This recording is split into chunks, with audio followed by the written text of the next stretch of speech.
Hello friends, तो कैसे हैं आप सभी। तो आज मैं एक्सप्लेन करूंगी हाल ही में आई हुई एक काफ़ी बेहतरीन स्पेनिश सुपरनैचुरल हॉरर मूवी को, जिसका नाम है नो वोल्टीज यानी कि डोंट टर्न बैक। जिसने भी एक बार पीछे मुड़ कर के देखा वो कभी वापस लौट कर नहीं आया। तो मूवी काफ़ी अच्छी है, काफ़ी बढ़िया मीनिंग देती है। तो ये अब बिना किसी देरी के चलते हैं सीधा वीडियो की तरफ। तो मूवी की शुरुआत एक बुज़ुर्ग महिला मिसेस क्लॉटली के इंट्रो से होती है। वो अपने घर में अकेली रहती हैं, उनका कोई सहारा भी नहीं है। उनके बच्चे तो हैं लेकिन वो सभी घर से दूर रहते हैं। खैर, इसी बीच हमें लालू नाम का एक आदमी दिखाया जाता है जो कि अक्सर मिसेस क्लॉटली की हेल्प कर दिया करता। वो उनके लिए ग्रोसरी लेकर आता है और वो ऐसा अक्सर करता रहता था। आज भी लालो मिसेस क्लॉटली के लिए सामान लेकर आया था। वो दरवाजे के बाहर से उनको बुलाता है, लेकिन मिसेस क्लॉटली टीवी देख रही होती हैं और इस वजह से उन्हें आवाज़ सुनाई नहीं देती। जब कोई जवाब नहीं मिलता तो लालो घर के अंदर जाता है। घर के अंदर वो देखता है कि टीवी के पास कोई नहीं था। तभी ऊपर से कुछ आवाज़ सुनाई देती है। लालो उन आवाज़ों का पता करने के लिए सीढ़ियाँ चढ़कर ऊपर जाता है, लेकिन जैसे ही वो मिसेस क्लॉटली के कमरे के पास पहुंचता है और अंदर झांक कर देखता है तो मिसेस क्लॉटली उस पर चिल्लाती हैं और उसे भगा देती हैं, क्योंकि एक्चुअल में वो कपड़े चेंज कर रही थी। खैर, अब थोड़ी देर के बाद में लालो किचन में सामान रखने लगता है और एक कैबिनेट में चीज़ रखने के लिए वो टेबल पर चढ़ जाता है, लेकिन कैबिनेट का दरवाज़ा खुल ही नहीं रहा होता। तभी उसके पीछे से एक अजीब सी आवाज़ सुनाई देती है। जब वो पीछे देखता है तो एक परछाई उसके पीछे खड़ी नज़र आती है। लालो को लगता है कि वो मिसेस क्लॉटली थी, लेकिन वो तो अभी बाहर पानी दे रही थी गार्डन में। अब डर के मारे लालो पीछे मुड़कर देखता है, लेकिन इस बार उसे कुछ नहीं दिखता। तभी एक अजीब सी ताकत टेबल को गिरा देती है, जिसके चलते वो गिर गया था। जिसके साथ ये सीन यहीं पर कट हो जाता है। जिसके बाद कहानी एक नई किरदार अरोरा पर शिफ्ट होती है, जो कि असल में मिसेस क्लॉटली की ही बेटी हैं। उसके बॉयफ्रेंड का फ़ोन उसके पास आता है और यहाँ हमें पता चलता है कि दोनों के बीच में कुछ ठीक नहीं चल रहा था। उनकी लड़ाई हो चुकी है और उसका बॉयफ्रेंड उसे थोड़ा स्पेस देने का फ़ैसला करता है ताकि वो अपने आप को इम्प्रूव कर सके।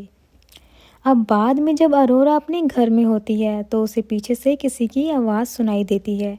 वो अपने आप से ये कहती है कि पीछे मत देखना अरोरा, जो कि इस फिल्म का टाइटल भी है नो वोल्टीज, जिसका मतलब है डोंट टर्न बैक। अब इसी दौरान एक भूत उसके सामने आ जाता है, लेकिन असल में ये उसका सपना होता है। खैर, अब इस नाइटमेयर के बाद में उसे उसके भाई मार्टिन का फ़ोन आता है और इन दोनों के बर्थ के बीच में खाली 4 मिनट का ही अंतर था। अब जैसा कि मैंने आपको बताया कि मार्टिन और अरोरा सिबलिंग्स होते हैं और वो अपनी माँ के बारे में आपस में बात करते हैं। मार्टिन उसको बताता है कि उनकी माँ ठीक है और उसे घर आने के लिए वो कहता है। अब अरोरा अपनी माँ के घर जाने के लिए निकल पड़ती है और वहाँ पहुँचकर वो दरवाजे पर दस्तक देती है, लेकिन तभी उसका भाई मार्टिन उसे पीछे से आवाज़ लगाता है, लेकिन वो पीछे नहीं मुड़ती और जब वो उसे टच करता है तब जाकर वो पीछे मुड़ती है और उसको गले लगा लेती है। यानी कि यहाँ पर एक फैक्टर था कि यहाँ पर उसे डोंट टर्न बैक वाली चीज़ का काफ़ी ख्याल था, जैसे कि उसे पीछे कभी नहीं मुड़ना। खैर, अब मार्टिन बताता है कि वो एक दिन पहले ही माँ के यहाँ पर आ गया था। अब मार्टिन लालो की मौत के बारे में उसे बताता है और कहता है कि वो फिसल कर गिर गया था, लेकिन उसकी माँ को इस बारे में कुछ भी नहीं पता। अब ये सुनकर अरोरा परेशान हो जाती है और अपनी माँ से मिलने के लिए अंदर जाती है। घर के अंदर वो देखती है कि उसकी माँ ने हर फोटो में से उसके पिता का चेहरा काट दिया था। और जब वो उनसे लालो के बारे में बात करती है तो मिसेस क्लॉटली कहती हैं कि लालो बस वहाँ पर पड़ा हुआ था और असल में डिमेंशिया की वजह से मिसेस क्लॉटली की यादें अब धुंधली होती जा रही थी और डॉक्टर ने पहले ही बता दिया था कि उनकी बीमारी अब बहुत ही ज़्यादा बढ़ती जा रही है। ऐसी हालत में मिसेस क्लॉटली का अकेला इस घर में रहना मुमकिन नहीं था, इसलिए मार्टिन और अरोरा में से एक को उनका ख्याल रखने की ज़रूरत थी। लेकिन मार्टिन कहता है कि वो अपनी मॉम को अपने पास नहीं रख सकता, क्योंकि उसके रूममेट के पास एक बिल्ली है और मिसेस क्लॉटली को बिल्ली से एलर्जी है। मार्टिन ये भी बताता है कि वो थेरेपी लेता है और अपनी मेंटल हेल्थ की वजह से वो अपनी मॉम को रखने की जिम्मेदारी नहीं उठा पाएगा। दूसरी तरफ अरोरा भी इसके लिए मना कर देती है। वो ये कहती है कि वो अपनी मॉम को अपने घर ले जाने के लिए रेडी नहीं है, क्योंकि वो एक रिलेशनशिप के अंदर है और उसका घर काफ़ी छोटा भी है, तो वहाँ पर वो एडजस्ट नहीं हो सकती। यानी कि दोनों ही सिचुएशन से निकलने की कोशिश कर रहे थे और सोच रहे थे कि क्या किया जाए, लेकिन वो किसी नतीजे पर नहीं पहुँचते। तभी मार्टिन घर के बारे में बात छेड़ देता है। वो कहता है कि उनके पिता के गुजर जाने के बाद घर की हालत जैसी थी वैसी ही रह गई और किसी ने भी घर को रेनोवेट करने की या संभालने की कोशिश नहीं करी। अब मार्टिन अपनी बचपन की यादों के बारे में बात करता है और अरोरा को वो दिन याद दिलाता है जब उन्होंने कैंप लेक का ट्रिप किया था, लेकिन वो ये भी कहता है कि उसे अपने बचपन के बारे में इतना कुछ याद नहीं और ना ही अपने पिता के बारे में, और उसे सिर्फ एक ही बात याद है जब वो 12 साल का था और उसने अपने डैड को स्टेयर्स पर देखा था। शायद उसके पिता की मौत सीढ़ियों से गिरने की वजह से हुई थी। बाद में अरोरा अपना सामान लेकर अपने पुराने कमरे में जाती है और कमरा वैसे का वैसा ही था जैसा कि वो छोड़कर गई थी। वो अपनी पुरानी फ़ोटोज़ को देखती है, लेकिन तभी पीछे एक टीनेजर अरोरा का रिफ्लेक्शन दिखाई देता है जो कि रो रही होती है। ये देखकर अरोरा काफ़ी घबरा जाती है और जल्दी से अपना मुंह आगे कर लेती है और तभी उसके कानों में एक आवाज़ गूंजती है, डोंट लुक बैक। अब रात में मार्टिन सबके लिए खाना बनाता है और डिनर टेबल पर वो अपनी माँ को ये बताता है कि उसने खाना बनाना अपने रूममेट जॉर्ज से सीखा है और उसकी माँ जॉर्ज का नाम सुनकर क्यूरियस होती है और मार्टिन से उसके रूममेट के बारे में पूछने लगती हैं। मार्टिन सबको खाना सर्व करता है और तभी मिसेस क्लॉटली कहती है कि वो खाना अपने पिता के लिए भी सर्व करे। ये सुनकर अरोरा इंटरप्ट करते हुए कहती है कि पिता यहाँ पर नहीं है। अब इस बात पर मिसेस क्लॉटली कहती हैं कि वो मानती है कि अरोरा और उसके पिता के बीच में कुछ इश्यूज़ हैं, लेकिन इसका मतलब ये नहीं कि वो अपने पिता से नफ़रत करे। मिसेस क्लॉटली आगे कहती हैं कि पास्ट की बुरी यादों में खोने की बजाय उन्हें आगे बढ़ना चाहिए, और ये कहकर वो पूरा लेक्चर अपनी बेटी को सुना देती हैं, जो कि सिचुएशन को और भी ज़्यादा तनाव भरा बना देता है।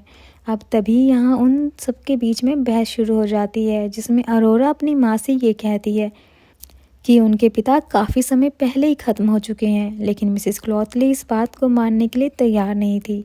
उनका कहना था कि उनके हस्बैंड तो अभी भी उनके सामने ही बैठे हुए हैं, यानी कि डिमेंशिया की दिक्कत उनके साथ बहुत ही ज़्यादा हो गई थी। अरोरा और मार्टिन दोनों ही उनसे ज़्यादा बहस नहीं करते और चुप रह जाते हैं, जिसके बाद हम मार्टिन को घर के बाहर जॉर्ज से बात करते हुए देखते हैं, जिससे हमको ये पता चलता है कि मार्टिन और जॉर्ज असल में रिश्ते में थे और वो दोनों ही गे थे।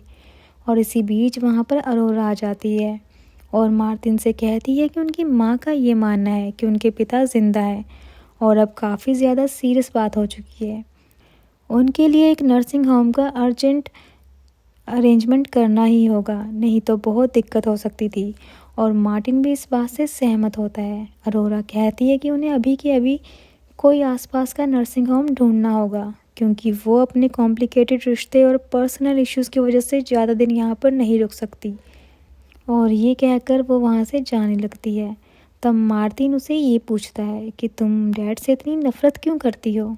इस पर अरोरा जवाब देती है कि मैं अपने पिता से नफ़रत नहीं करती, लेकिन अब वो ज़िंदा नहीं है। अब रात में जब मार्टिन घर के अंदर होता है, तब उसे किचन से कुछ गिरने की आवाज़ सुनाई देती है। जब वो पास जाकर देखता है तो एक चम्मच ज़मीन पर गिरा हुआ था। मार्टिन अब ये देख ही रहा होता है कि तभी एक आदमी की स्पिरिट उसके पीछे से दिखाई देती है।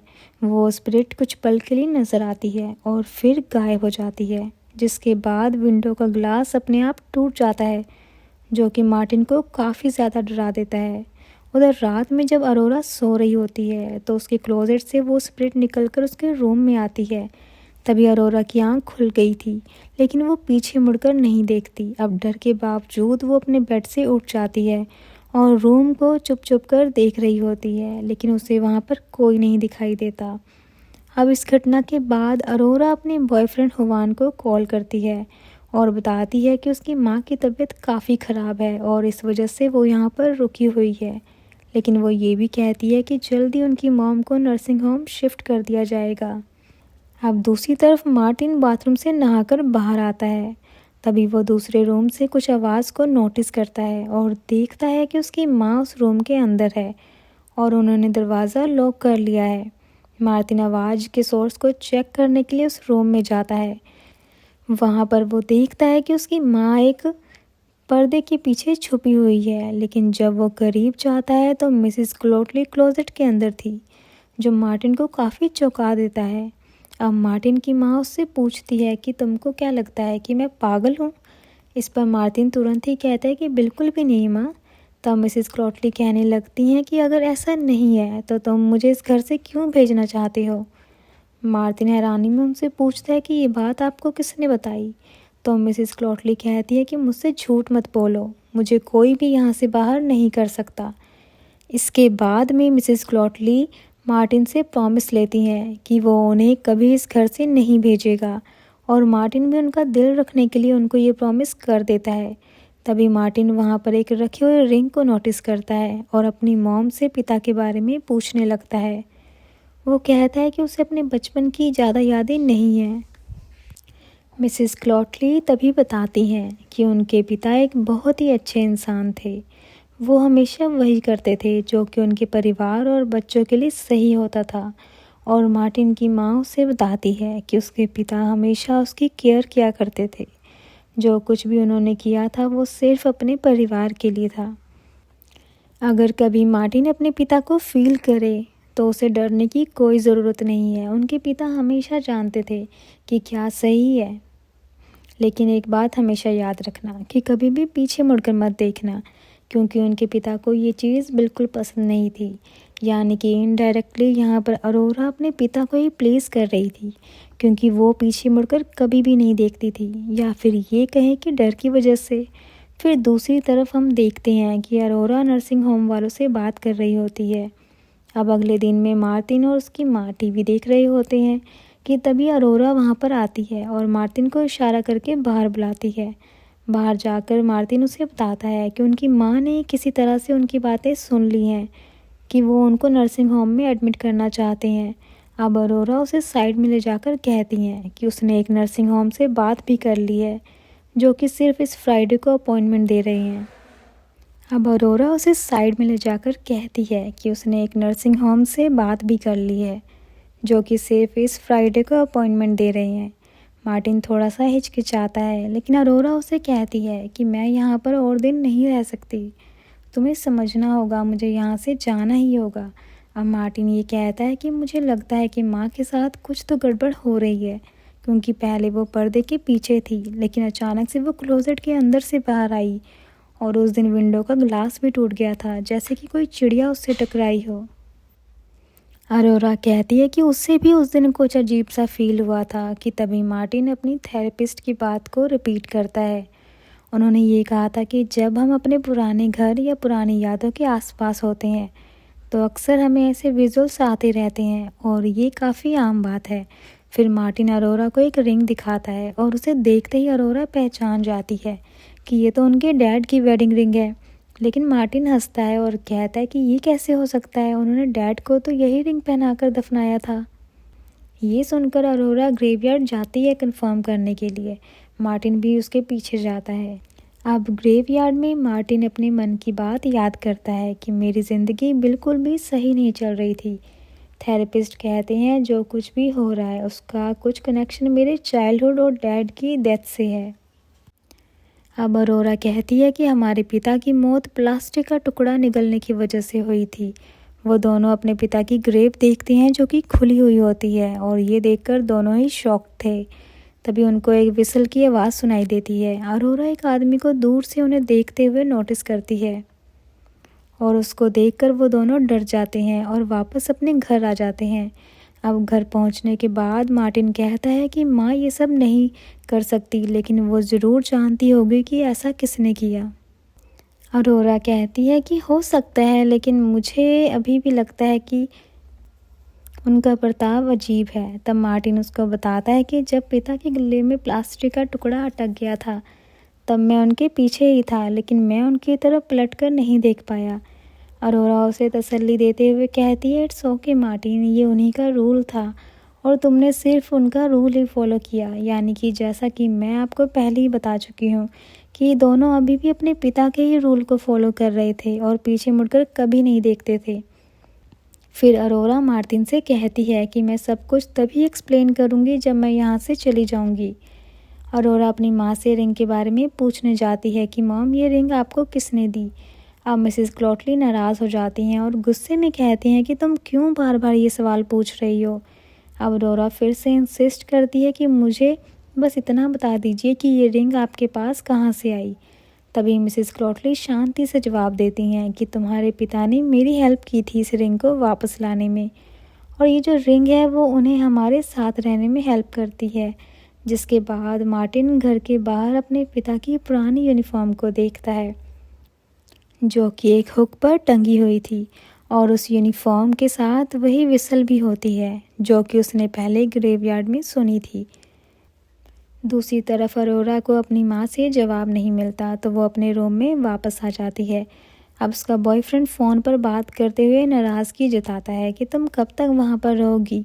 मैं चाहता हूँ कि हमारे बीच में सब कुछ सॉर्ट आउट हो जाए, लेकिन तुम अभी तक वापस ही नहीं आई हो। अरोरा कहती है कि वो फ्राइडे के बाद जल्दी वापस आ जाएगी।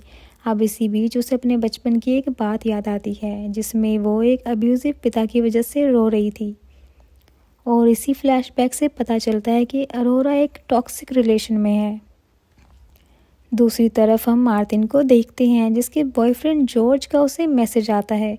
जॉर्ज मार्टिन से मिलने उसके घर के बाहर आया हुआ था और मार्टिन चुपके से जॉर्ज को अपने कमरे में ले जाता है और दोनों इंटीमेट हो जाते हैं। अब तभी मिसेस क्लॉटली को दिखाया जाता है जो कि अपने बिस्तर पर लेटी हुई थी। तभी उसके पिता की आत्मा वहाँ पर आती है और उसके साथ इंटीमेट होती है। जॉर्ज अपने घर लौटने के लिए निकलता ही है, लेकिन नीचे जाने पर मिसेस क्लॉटली उसे आवाज़ लगाकर बुलाती हैं और उसे सोफ़े के नीचे रखे हुए सामान को निकालने के लिए कहती हैं। जब जॉर्ज सोफ़े के नीचे से सामान निकालता है, मिसेस क्लॉटली उसे पकड़ लेती हैं। तभी पता चलता है कि मिसेस क्लॉटली अपने पति की स्पिरिट के कब्जे में है जो कि उसके एक्शंस को कंट्रोल कर रही है। जॉर्ज जल्दी से वहाँ से भागता है और अपनी कार में बैठ जाता है, लेकिन उसके सामने वही आत्मा और मिसेस क्लॉटली आ जाते हैं। मिसेस क्लॉटली जॉर्ज को जान से मार डालती हैं। यानी कि इस घर के अंदर काफ़ी भयानक चीज़ें चल रही थी। अब उस रात अरोरा का ब्लैंकेट खुद ब खुद खींचने लगता है। जब उसकी आँख खुलती है तो वो देखती है कि उसकी माँ उसके पैर के अंगूठे को चबा रही थी, लेकिन अगले ही सेकंड पता चलता है कि ये सब तो एक नाइटमेयर था। अब उठने के बाद अरोरा नोटिस करती है कि उसकी बॉडी पर मिट्टी के निशान थे जो कि इस बात का संकेत देते हैं कि उसके ऊपर कोई तो था। वो खुद को डरा हुआ महसूस करते हुए शावर लेने चली जाती है। अब मार्टिन जो होता है वो अपने बॉयफ्रेंड जॉर्ज को मैसेज करता है, लेकिन जॉर्ज का कोई भी रिस्पॉन्स नहीं आता। मार्टिन अपने पिता के लिए एक विसल बनाता है और उसके बचपन के एक ग्लिम्स को हमें दिखाया जाता है कि उसके पिता उसे बेल्ट से मारने वाले थे, क्योंकि मार्टिन के पिता ने उसको अपने बॉयफ्रेंड को किस करते हुए देख लिया था। यानी कि वो बचपन से ही गे था और उसके फादर को इस बारे में पता था, लेकिन वो काफ़ी ज़्यादा अलग टाइप के दिमाग के थे। वो काफ़ी कंट्रोलिंग नेचर के थे। अब मार्टिन को एक पुरानी फ़ोटो मिल जाती है जिसमें वो और उसका बॉयफ्रेंड होते हैं और पीछे उसके पिता यानी कि उनकी स्पिरिट छुपकर देख रही थी। अब अरोरा सब चीज़ों से परेशान होकर घर छोड़ने का फ़ैसला कर लेती है, लेकिन रेडियो से उसके डैड की विसल की आवाज़ आने लगती है जो कि शायद से यही समझा रही थी कि वो वहाँ से ना जाए। वो अपने भाई मार्टिन के बारे में सोचकर वापस घर आने का फ़ैसला करती है। अब घर आकर वो देखती है कि उसकी माँ ने उसके पिता के कपड़े गेट पर लटका रखे हैं। अब जब अरोरा अपनी माँ से इस बारे में पूछती है तो उसकी माँ ये कहती है कि उसके पिता का कभी घर छोड़कर गए ही नहीं थे। उसकी माँ ये बोलती है कि उसने उसके पिता को वापस लाने में हेल्प करी है और उन्होंने क्लोजेट में अपनी पहली झलक भी दी थी। अब अरोरा मार्टिन के पास जाकर कहती है कि उन्हें यहाँ से किसी भी हालत में शिफ्ट होना होगा और उनकी माँ को एक नर्सिंग होम में भेजना होगा, लेकिन मार्टिन जॉर्ज के ना मिलने की वजह से परेशान था। अब जब अरोरा उसको बताती है कि उनके पिता की आत्मा वापस आ गई है तो मार्टिन उसे इग्नोर कर देता है और कहता है कि ये सब बस वहम है, कोई स्पिरिट नहीं है। तभी मिसेस क्लॉटली बाथरूम में अरोरा को घेर लेती हैं और बाहर मार्टिन दरवाज़ा खोलने की कोशिश करता है, लेकिन दरवाज़ा ही नहीं खुलता। अब बाहर से उनकी माँ मज़े लेती है और कहती है कि बाथरूम के अंदर उनके पिता मौजूद हैं। और जब मार्टिन दरवाज़ा तोड़कर अंदर जाता है तो अरोरा तो बहुत ही ज़्यादा डरी हुई हालत में थी। अरोरा मार्टिन से कहती है कि उनका बचपन कितना ख़राब था और कैसे उनके अब्यूसिव डैड उन्हें कितना टॉर्चर किया करते थे। और यहाँ पर शायद से इसलिए ही मार्टिन इन बातों को भूलने का नाटक कर रहा था, क्योंकि उनके पिता बहुत ही ज़्यादा अब्यूसिव थे। जिसके बाद में दोनों ही अपने बीते हुए टाइम को याद करके एक दूसरे को गले लगाकर रोने लगते हैं। इसके बाद वो फैसला करते हैं कि वो अपनी माँ को नर्सिंग होम भेजकर यहाँ से चले जाएंगे, लेकिन पूरे घर में उनकी माँ उन्हें कहीं नहीं मिलती।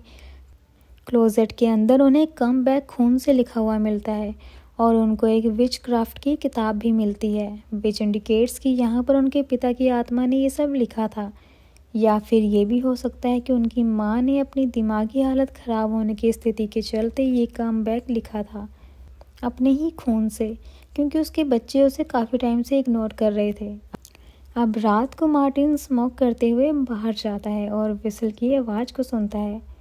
पीछा करते हुए उसे जॉर्ज की कार दिखाई देती है, लेकिन साथ ही साथ उसके पिता की आत्मा भी वहाँ पर थी और कहीं ना कहीं वो समझ चुका था कि जॉर्ज अब जिंदा नहीं है। मार्टिन अब डर के मारे घर लौट आता है, लेकिन उसके पिता की आत्मा उसके ऊपर हमला कर देती है। आवाज़ सुनकर अरोरा नीचे आती है और मार्टिन को नीचे पाती है।